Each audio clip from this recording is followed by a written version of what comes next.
Finally, CJP has won less than half of its battle, I would say.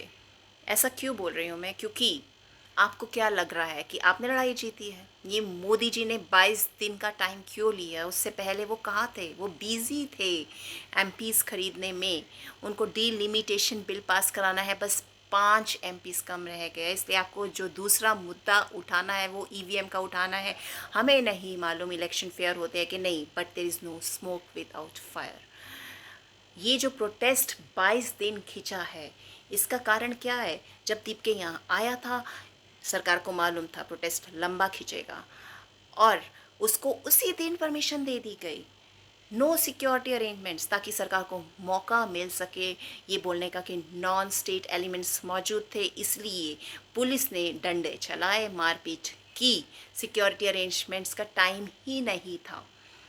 जब बच्चे संसद की तरफ बढ़ रहे थे, उनको क्यों नहीं बताया ये सेंसिटिव एरिया है, आपकी जान को खतरा हो सकता है? क्यों पुलिस वाले कील वाले डंडों के साथ वहाँ पर ऑलरेडी मौजूद थे? एक लड़की की आंख चली गई, एक लड़की अभी तक हॉस्पिटल में लड़ रही है, जान का खतरा है, लेकिन उसके पेरेंट्स से मिलने नहीं दिया जा रहा, उस लड़की से मिलने नहीं दिया जा रहा। ये कौन सी दादागिरी है? ये डराया गया है स्टूडेंट्स को, क्योंकि फ्यूचर में ये प्रोटेस्ट्स रिपीट ना हो। लेकिन हमें ये लड़ाई लंबी चलानी है, हमें डरना नहीं है। ये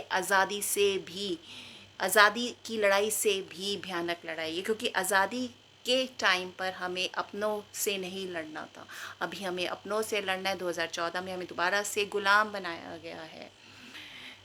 आपको अकाउंटेबिलिटी लेनी है। मैं ये नहीं कह रही कि बीजेपी ने कुछ गलत किया है, बाकी सारी पार्टीज दूध की धुली है। जो भी पावर में आएगा, हमें उनसे अकाउंटेबिलिटी लेनी है, प्रोटेस्ट्स करने। हमारी जो पास्ट जनरेशन्स है वो मोदी के बहकावे में आ गए, लेकिन ये जो जेंजी है ये अपने हक के लिए लड़ना जानते हैं। क्या सही है क्या गलत है जानते हैं। हम लोग भी डरते थे, अभी तक हम अपने पेरेंट्स को समझाने में नाकाम है। लेकिन ये जो जनरेशन है ये बहुत एफिशिएंट है, ये अपनी जॉब भी कर सकती है, साथ में लड़ाई भी कर सकती है।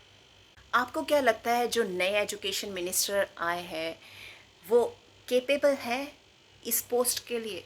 मुझे लगता है कि उनके पास खाली बीए डिग्री है। जब तक पीएचडी की डिग्री ना हो, कोई स्टूडेंट्स की प्रॉब्लम्स नहीं समझ सकता, रिसर्च वर्क में नहीं जा सकता, सुधार नहीं ला सकता।